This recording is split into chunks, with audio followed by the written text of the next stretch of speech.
Stephen and Helen ready to host their 25th anniversary party.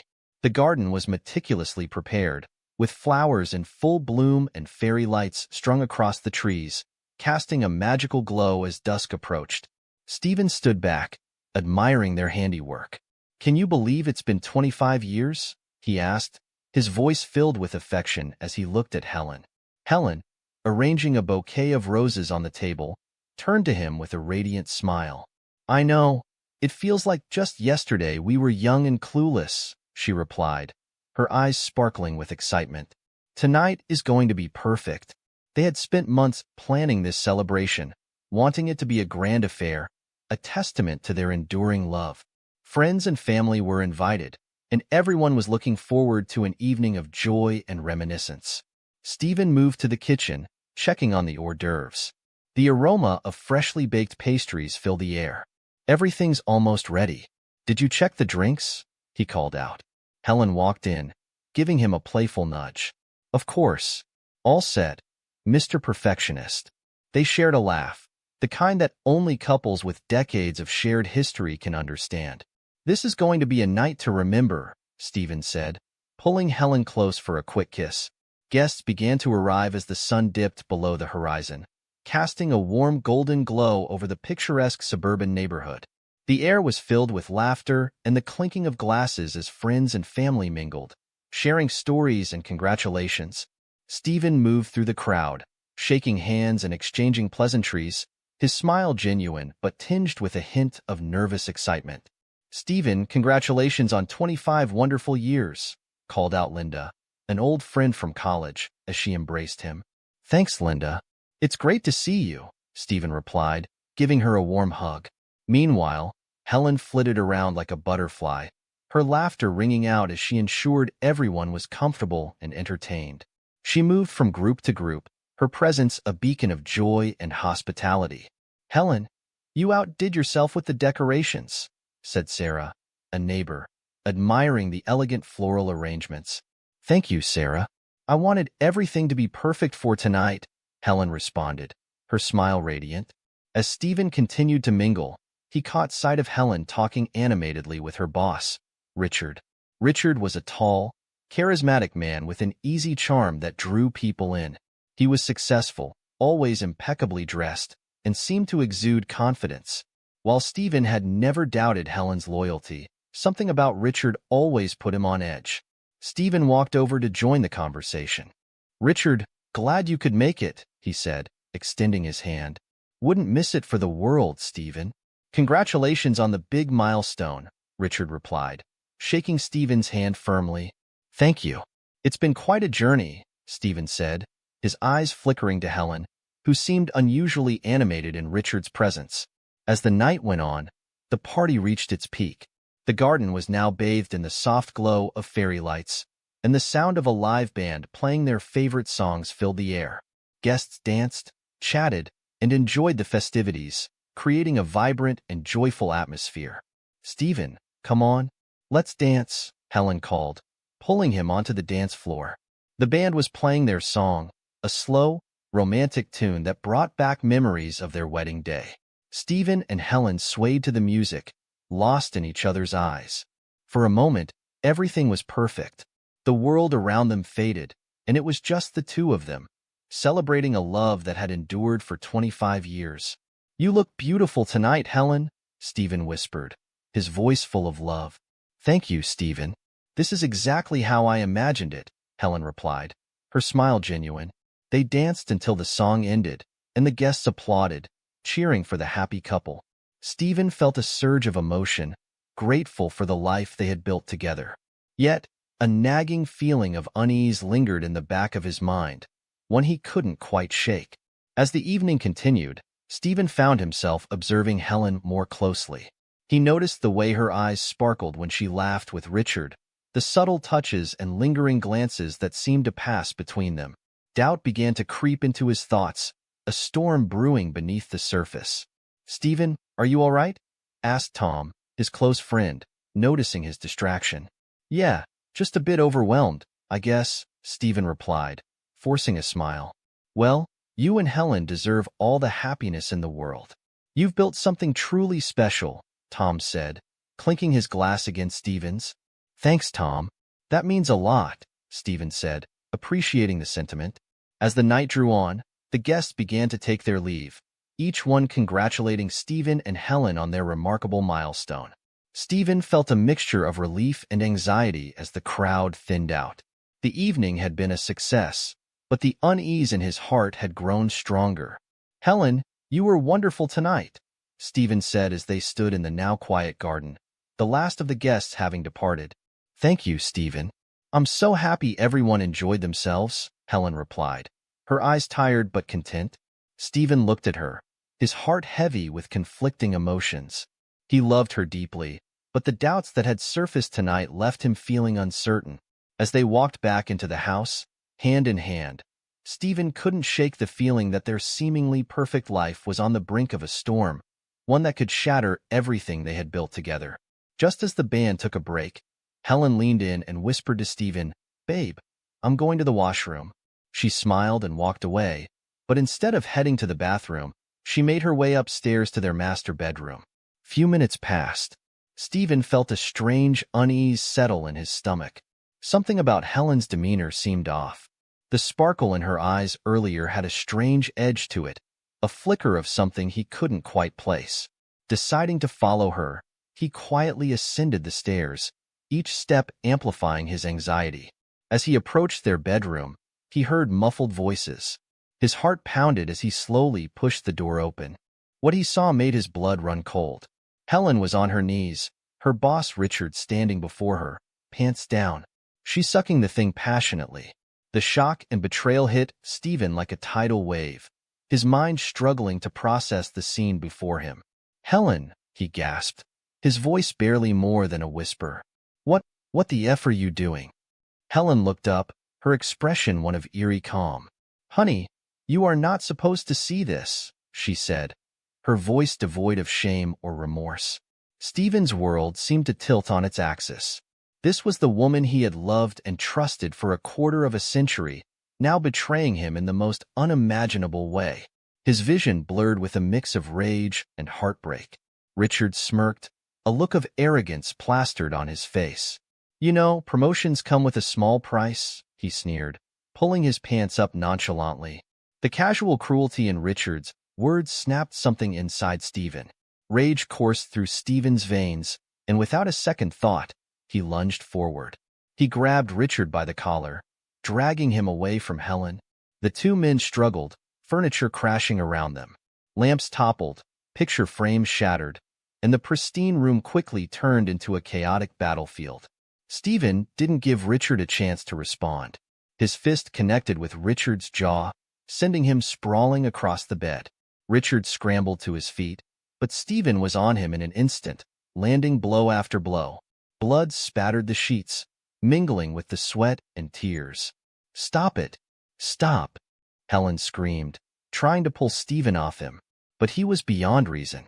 The betrayal was too deep, the wound too raw. He had given her everything, and this was how she repaid him? "You think you can disrespect me in my own home? You think you can take my wife and get away with it?" he roared, his voice trembling with fury. Richard struggled, trying to break free from Stephen's grip. "Get off me, you idiot!"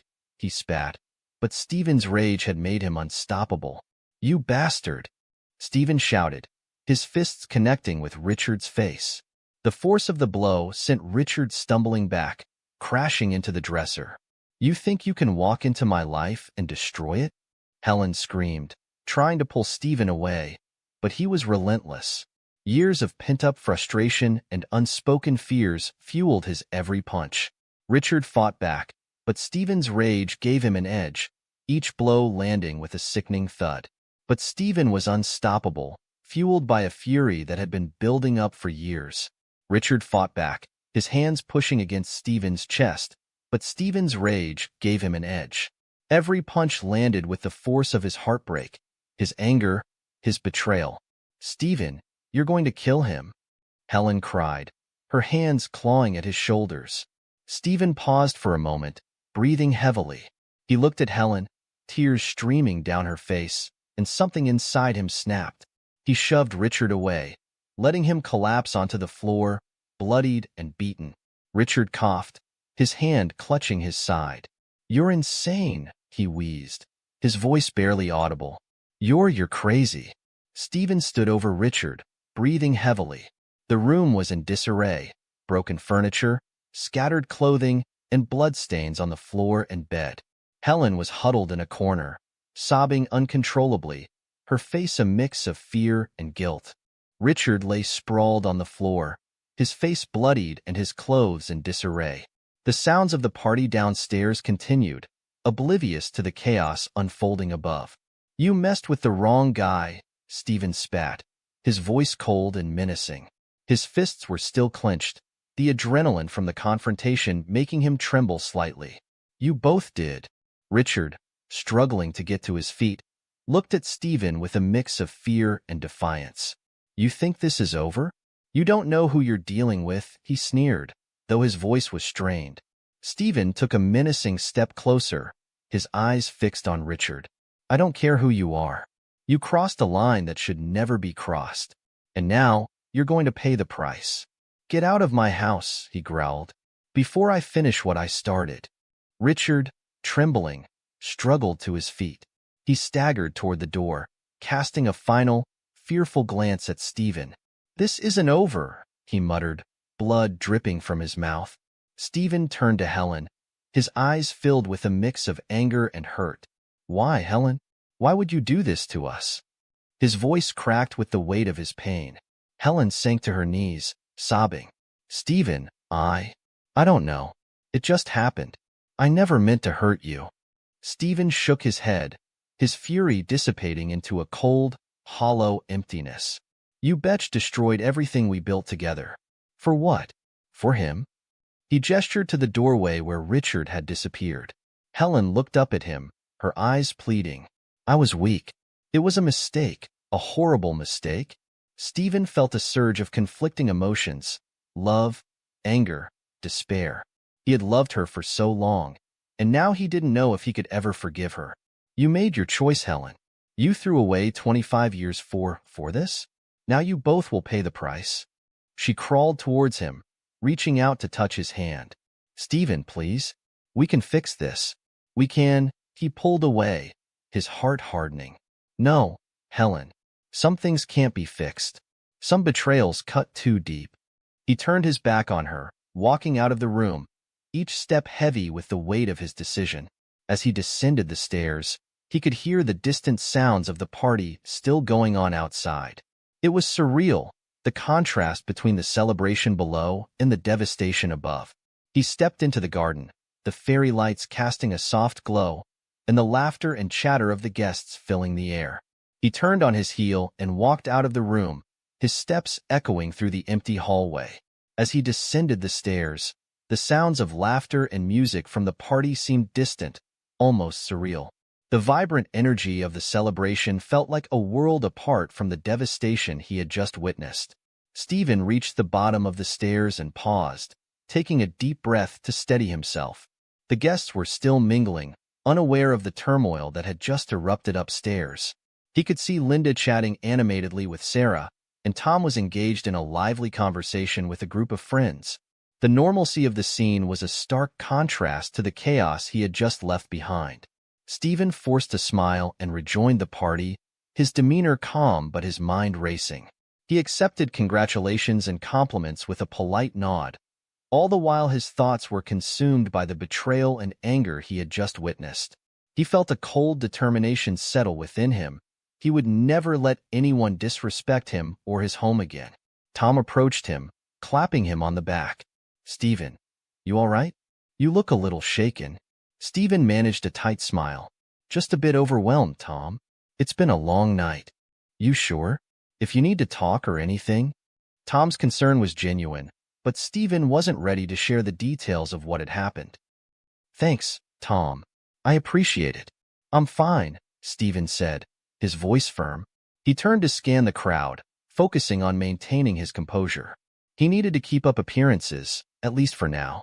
As the evening wore on and the party continued, Stephen found himself drifting through conversations, his thoughts miles away from the joyful celebration around him. The betrayal had left a deep scar, and the sense of violation was overwhelming. He felt a profound sense of isolation, surrounded by people who were unaware of the reality behind the facade of celebration. Helen and Richard were left to confront the mess they had created. Stephen knew he couldn't face them again tonight, not while his emotions were still raw and volatile. The damage was done, and he needed time to process it all. When the last of the guests had finally left and the house was quiet, Stephen stood alone in the garden, the fairy lights now dimmed. He stared out into the darkness, feeling the weight of the night's events pressing down on him. Also, Helen packed her things and had to leave the house. His mind was a whirlwind of thoughts, betrayal, anger, and the aching void left by Helen's actions. He had loved her deeply, and now that love had been replaced by a bitter, hollow feeling. As he walked back inside, the house felt empty and cold. The celebrations had ended, but the real battle was just beginning. Stephen knew he had to confront the aftermath of this night, to rebuild his life and find a way to move forward. But for now, all he could do was navigate the storm that had been unleashed, one step at a time. In the days that followed, Stephen's mind raced with thoughts of revenge. The pain of betrayal festered, a raw wound that demanded retribution. He couldn't let Helen and Richard escape the consequences of their actions. The devastation they had caused was immense, and Stephen was determined to make them suffer for it. Stephen threw himself into researching Richard, delving into every facet of his life. He tapped into connections from his past, reaching out to old colleagues and acquaintances who might have insight into Richard's professional and personal life. What he uncovered was startling. Richard had a history of shady dealings and dubious connections, a tangled web of secrets that could potentially ruin him. One evening, Stephen sat in his study, a room now dedicated to his meticulous plans. He spread out a collection of documents, photographs, and notes on his desk. The room was dimly lit, the only sound the occasional rustle of paper as he reviewed his findings. Richard's illicit activities were laid out before him: fraudulent transactions, hidden assets, and unsavory associations. Stephen knew these were the keys to dismantling Richard's carefully constructed facade. He started drafting a plan, methodically arranging the pieces of his revenge. Stephen was thorough, ensuring that every detail was perfect. He formulated a strategy to expose Richard's wrongdoings, targeting both his professional reputation and personal life. He would leak the information to the media, make anonymous tips to regulatory authorities, and subtly ensure that the details reached the right people. Stephen took a moment to reflect on the situation. His heart was a battleground of conflicting emotions. The love he once had for Helen had turned to ashes, replaced by a burning desire for retribution. He had always been a man of principle, but the betrayal had driven him to a place he never thought he would reach. Helen, meanwhile, had been trying to reach out to Stephen.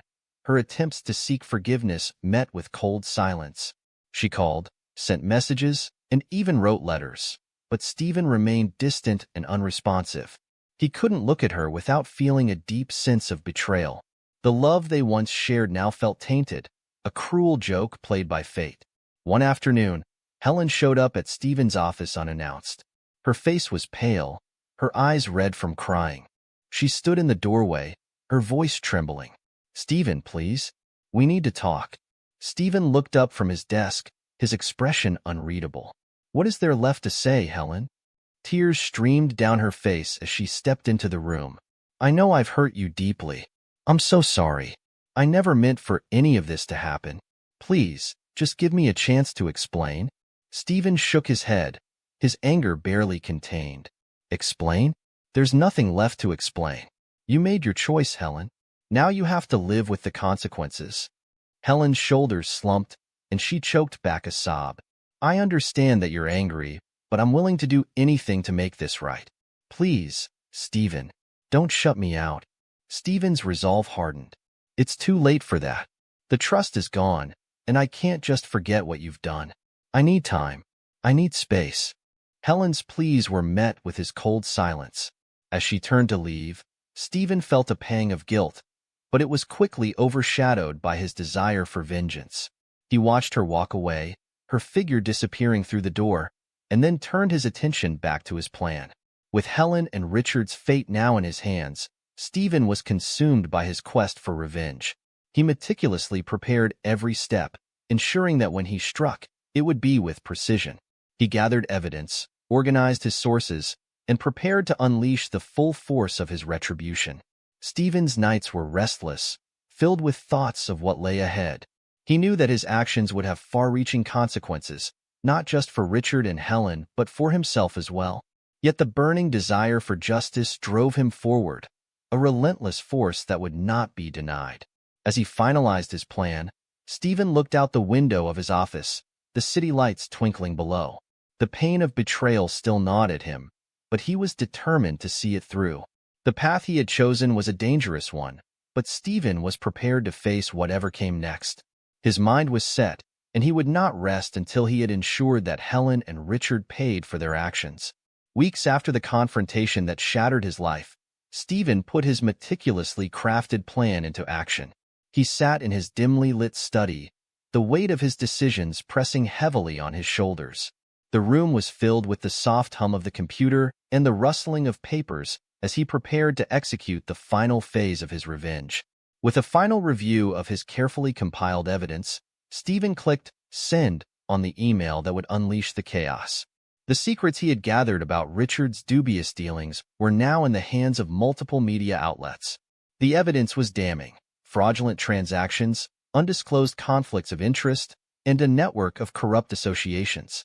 Stephen had ensured that the documents were irrefutable, leaving no room for Richard to maneuver. Over the next few days, the media frenzy exploded.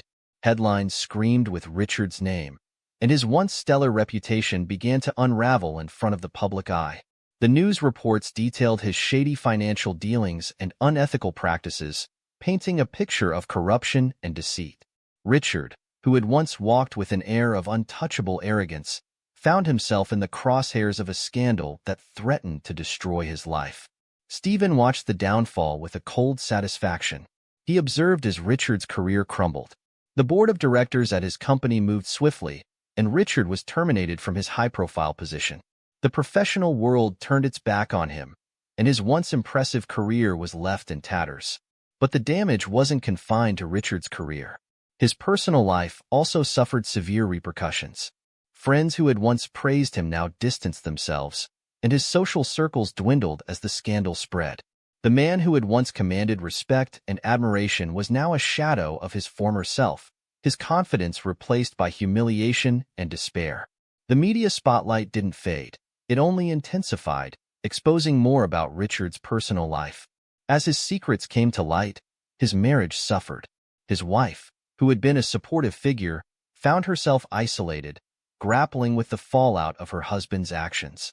Their once stable life was now in ruins, mirroring the devastation Richard had brought upon himself. Helen, too, was reeling from the consequences of her actions. Stephen had filed for divorce with a firm resolve. The legal proceedings were swift and uncompromising. Stephen had ensured that the terms of the divorce left Helen with nothing from their shared assets.